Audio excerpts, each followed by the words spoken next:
भूमिका।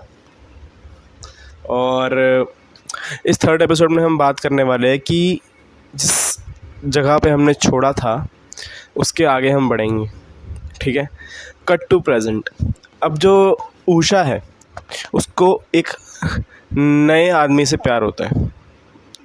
इसी दौरान वो जिस होटल में ठहरती है उसके सामने वाले कमरे में होते हैं अमरीश पुरी साहब, जिनका नाम होता है फिल्म में काले, ठीक है। डोर खुलता है, स्मिता पाटिल उषा एक गाना सुन रही होती है, जो गाना उसको अपने बचपन की याद दिलाता है। वो गाना सुनते सुनते वो काले के रूम में जाती है। वो पूछती है क्या ये गाना मैं सुन सकती हूँ, क्या मैं यहाँ बैठ सकती हूँ। वो बैठती है वहाँ पे। मोहन अगाशे उनका नाम नहीं पता मुझे। मोहन अगाशे और काले, मोहन अगाशे कैरेक्टर का नाम, मतलब मोहन अगाशे साहब और काले बैठे होते हैं, कुछ बिज़नेस की बात कर रहे होते हैं। एक तरह से उषा को फर्स्ट पहले तो इग्नोर ही करते हैं, फिर उषा गाना बदलने को कहती है तो काले बोलता है कि क्यों बदलना है ना, मेरा ये है टेप रिकॉर्डर है, मैं जो चाहे वो सुनूंगा, या मेरे मेहमान को जो सुनना है मैं वो सुनाऊंगा उसे, तुम होती कौन हो। और गौर करिए कि उषा इस वक्त बहुत बड़ी एक्टर बन चुकी है, तो फिर भी वो उषा के सामने वो ज़्यादा एटीट्यूड दिखा रहा है कि भाई तुम होती कौन हो मुझे कुछ कहने वाली। और कहीं ना कहीं उषा इस चीज़ को एडमायर करती है, क्योंकि सारे उसके आसपास जितने भी लोग होते हैं, जितने भी मेल होते हैं, वो सब कहीं ना कहीं उषा को ना इम्प्रेस करने में लगे रहते हैं। और उषा को अच्छा लगता है कि चलो कोई आदमी है जो अपने लिए स्टैंड ले रहा है। वहीं उसी दूसरी तरफ मोहन आगाशे को दिखाते हैं कि वो बोलता है अरे कोई नहीं उषा जी, जो आप चाहे, आप तो यहाँ कुछ भी बजा सकती है, ये तो आपका ही घर है। मतलब वो वही जो उषा जिस चीज़ को डिसलाइक करती है। हाँ, तो ये एक मीट होती है छोटी सी। इसके बाद ना कट टू पास जाते हैं, जहाँ पे उषा का एक और लव एंगल दिखाते हैं नसरुद्दीन शाह के साथ, जिसका नाम होता है फिल्म में सुनील। अभी जो सुनील है ना, ये मेरा फेवरेट कैरेक्टर है इस पूरी मूवी का। मतलब उषा का भी है, पर सुनील का एक कैरेक्टर बड़ा फैसिनेट करता है, क्योंकि ना वो बहुत ही फ़िलोसफिकल बातें करता है। मतलब जैसे जो बातें आजकल के लोग करते हैं, आजकल के जेनज़ी करते हैं ना, कि यार लाइफ में क्या रखा है, लाइफ तो लाइफ होती है। अगर कोई किसी से पूछेगा कि तुम्हें मरने से क्यों डर लगता है, सुनील बोलता है कि मुझे मरने से डर नहीं लगता, पर मुझे बेमौत मरने से डर लगता है। मतलब कि जैसे एक्सीडेंट में मौत हो गई, मुझे इस चीज़ का डर लगता है, ठीक है। सबसे फर्स्ट इंट्रोडक्शन सुनील कैरेक्टर कैसे होता है, कोई बड़ा हाई फाई तरीके से इंट्रोडक्शन नहीं होता, सिंपल होली खेल रहे होते हैं सब। उषा उसको रंग लगाने जाती है और वो बोलता है कि अरे, फिर वहाँ पे कास्ट एंड क्रू में एक बात फैली हुई है कि सुनील की जो बेटी होती है वो होली के दिन उसकी डेथ होती है, इसलिए वो होली नहीं मनाता, ठीक है। और जब उषा सुनील को रंग लगाने जाती है तो सुनील बोलता है कि अरे बकवास है, झूठ है, ये बात मैंने फैलाई है, क्योंकि इंडिया में सब लोग दिल से सोचते हैं, दिमाग से नहीं। तो अगर मैं उनको बोलूँगा कि मुझ पर रंग मत लगाओ तो कोई नहीं मानेगा, सब लगाएंगे। पर अगर मैं ये बोलूँगा कि मेरी बेटे की इस दिन मौत हुई थी होली वाले दिन, तो सब इमोशनल हो जाते हैं ना। तो sensitivity of India at the same time इस सोच को भी दिखाया है श्याम बेनेगल जी ने। और फिर धीरे धीरे फिर वहीं उषा सुनील से भी इम्प्रेस हो जाती है, अच्छा यार ये तो सही है। फिर सुनील और उषा बातें करने लगते हैं। यहाँ पे हमें सुनील का कैरेक्टर ब्रेकडाउन दिखता है कि वो कैसे पुनर्जन्म में नहीं मानता, वो मरने के बाद की किसी भी ज़िंदगी को नहीं मानता, आफ्टर लाइफ, बिफोर लाइफ, और कुछ नहीं मानता वो, ठीक है। वो कहता है कि इंसान आता है, अपना काम करता है और चला जाता है। अब इसमें तुम कितना विख्यात हो रहे हो, कितना तुम्हारी बदनामी हो रही है, वो सब तुम्हारे हाथ में। मतलब बहुत ही प्रैक्टिकल इंसान, ठीक है। और बहुत ज़्यादा शायरी वायरी करता है, लैला मजनू की बातें करता है और रोमियो जूलियट की बातें करता है। बहुत ज़्यादा शायराना किस्म का दिखाया गया है, जैसे रोम में लोग घूमते हैं ना, फ्रांस में लोग घूमते हैं, उस तरह से कैरेक्टर की बनावट की थी। और फिर धीरे धीरे उषा अट्रैक्ट होती है, वो एक होटल बुक करते हैं, वो वहाँ पे जाते हैं, ठीक है। वो उसके बाद वो उषा क्या बोलती है ना कि आज हम दोनों इस होटल के रूम में सुसाइड करेंगे। तो वो अपने साथ एक दवाई लेके आती है, ठीक है। नसरुद्दीन शाह मतलब सुनील सोने से पहले उस दवाई को रिप्लेस कर देता है। जब वो उठते हैं, उषा जाती है दवाई के पास, वो दवाई खाती है, वो चाहती है कि हम दोनों साथ में मर जाएं, ठीक है। तो इस पर सुनील बोलता भी है कि हम जी तो नहीं पाए साथ, हम मर तो साथ सकते हैं। ऐसी सब बातें उसने उषा के दिमाग में खुद ही डाली थी, ठीक है। अब उषा क्योंकि थक हार चुकी है, इससे पहले उसका एक मिसकैरेज हो चुका है ना, जो कि केशव ने करवाया था। तो अब वो फाइनली चाहती है कि मैं मर जाऊँ, मैं सुसाइड कर लूँ। मतलब सुसाइड करने का सबसे बड़ा रीज़न ये है कि उसका मिसकैरेज करवाया गया केशव के द्वारा, क्योंकि उसको लगता था कि कहीं ना कहीं बच्चा शायद राजन का है, या फिर वो कोई ना कोई बच्चा नहीं चाहता, और तो केशव की वजह से उसको करना पड़ा ये, इसलिए वो मरना चाहती हैं। तो सुनील बोलता है ठीक है ओके। सुनील गोलियां बदल देता है, वो खा लेती है, वो बोलती है अब तुम्हारी बारी, वो भी गोली खा लेता है। वो एक्चुअली में सो जाते हैं। उसके बाद उषा को बहुत डर लगता है। सुनील पूछता भी है तुम्हें डर तो नहीं लग रहा, तो वो बोलती है लग रहा है। तो बोलती है, तो सुनील बोलता है कि मौत के आखिरी लम्हे में तो तुम्हें डर नहीं लगना चाहिए ना, अब तो जो हो गया वो हो गया।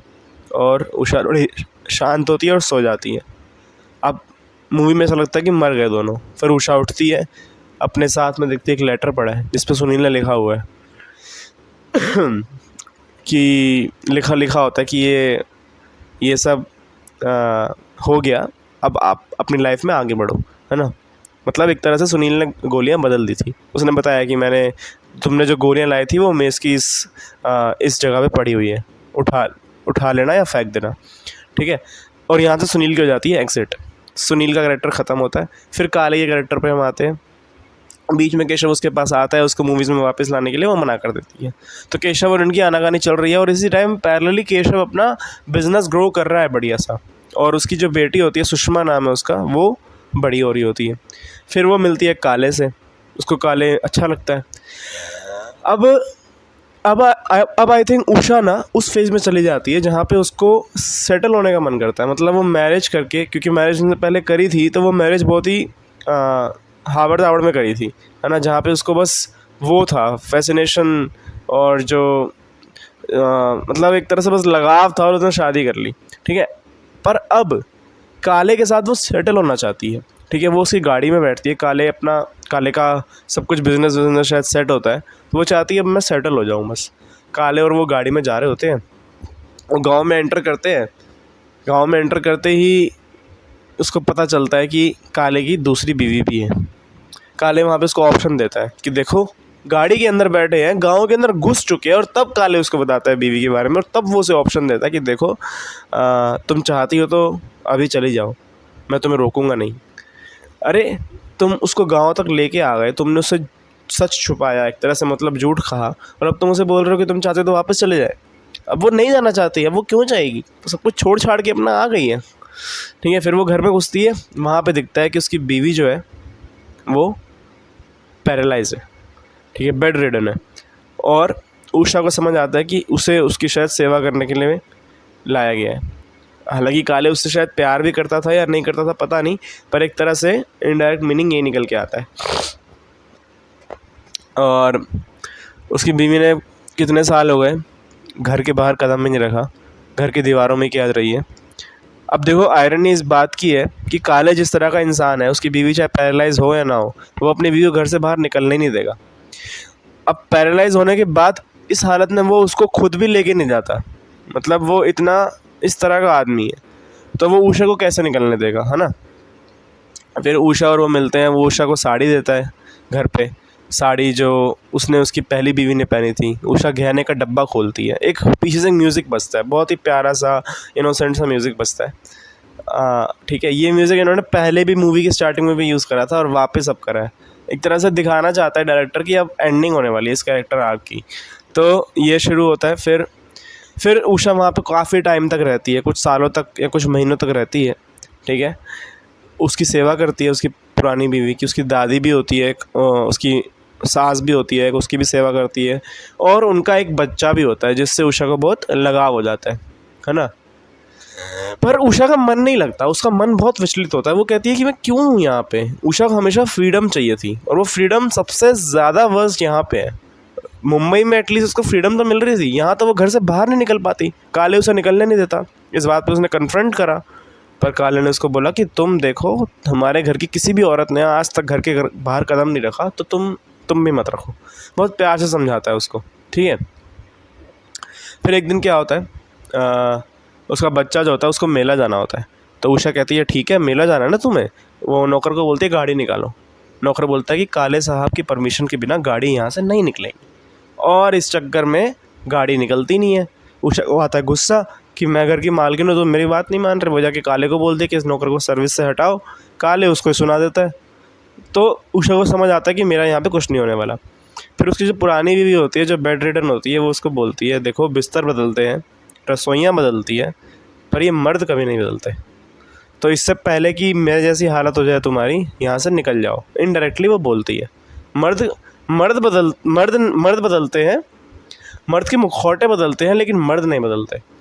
बिस्तर बदलते हैं, रसोई बदलती है, मर्द के मुखौटे बदलते हैं, लेकिन मर्द नहीं बदलते। ये डायलॉग तो बहुत ही स्मार्ट राइटिंग है, बहुत ही अच्छी राइटिंग है। फिर उषा फ़ोन करती है, केशव को फ़ोन करती है और बोलती है मुझे लेने आ जाओ। केशव पुलिस को लेके अपने साथ वहाँ से आता है, वो और लेके चला जाता है। फिर वो गहने जब उतारती है, फिर से वापस वही म्यूज़िक बजता है, वो प्यारा सा म्यूज़िक जो गहने पहनते वक्त, मतलब पहली बार उसे कुछ अपना लगा था कि ये गहने मेरे हैं, ये साड़ी मेरे लिए किसी और ने मुझे दी है, ये मेरे को खुद से नहीं करना पड़ा, किसी और ने मुझे प्यार से दी है, और वो सब भी उससे छीन लिया। फिर जब वापस मुंबई में आती है, देखती है कि सुषमा बड़ी हो गई है, उसकी बेटी, और प्रेग्नेंट भी है। ठीक है, उसने भी शादी कर ली है। और सुषमा बोलती है कि तुम चाहती तो मेरे साथ रह सकती हो माँ। उषा मना कर देती है। उषा कहती है नहीं नहीं। और फिर उसका फ़ोन आता है राजन का। राजन भी उसे बोलता है कि तुम यहाँ पे आ जाओ मेरे पास। वो राजन को भी मना कर देती है। एक तरह से मूवी में ये दिखाया कि फाइनली उषा को अपनी जो आइडेंटिटी, जो हमने एपिसोड 1 में बात करी थी, वो फाइनली उसे मिल चुकी है। आइडेंटिटी अकेले रहने की, किसी पे इंडिपेंडेंट होने का मतलब ये नहीं है कि आप लोगों के इंडिपेंडेंट होने के बहुत सारे मतलब होते हैं। और फिलहाल जो इस मूवी ने हमें ये दिखाया कि now Usha has finally become independent, मतलब वो अब किसी और पर डिपेंडेंट नहीं है अपनी खुशी के लिए। वो सिर्फ यही चाहती है कि मैं अपनी एग्जिस्टेंस में खुश रहूं। मैं जो हूँ, मुझे किसी और से खुशी नहीं लेनी। मैं अपने आप में ही इतनी पूर्ण हूँ कि मैं खुश रहूँगी। तो यही बात है। फाइनल में मूवी में यही एंड होता है, क्योंकि वो राजन को भी मना कर देती है। जो राजन जो सबसे ज़्यादा केयर करता है उसकी, वो फाइनली उसको भी मना कर देती है। और यहाँ पे पहली बार ऐसा होता है मूवी में, उषा की लाइफ में भी, कि उषा खुद के लिए डिसीज़न लेती है, खुद के लिए, बिना किसी की राय के बगैर। तो ये होता है मूवी में भूमिका। इसमें मैंने कुछ लोगों के नाम स्टार्टिंग में नहीं लिए थे। वो हैं, एक बार सारे कैरेक्टर्स का नाम वापस ले लेता हूँ। स्मिता पाटिल, अनंतनाग, अमरीश पुरी, नसरुद्दीन शाह, सुलभा देशपांडे, कुलभूषण खरबंदा, बेबी रुखसाना जो सुषमा होती है, अमोल पालेकर। अब इसकी जो फोटोग्राफी की है वो है गोविंद निहलानी ने। गोविंद निहलानी जी ने पार्टी मूवी भी डायरेक्ट करी थी, और भी अच्छी मूवी डायरेक्ट की है उन्होंने। लिरिक्स मजरूह सुल्तानपुरी ने भी लिखे हैं, और डायलॉग्स सत्यदेव दुबे ने भी लिखे हैं, जो कि बहुत फेमस राइटर थे। ठीक है, directed by Shyam Benegal. And so yes, this is भूमिका। उसके बाद नई मूवीज़ में लेकर आता रहूँगा, जिसमें हम अलग अलग मूवीज़ के बारे में बात करेंगे। And thank you.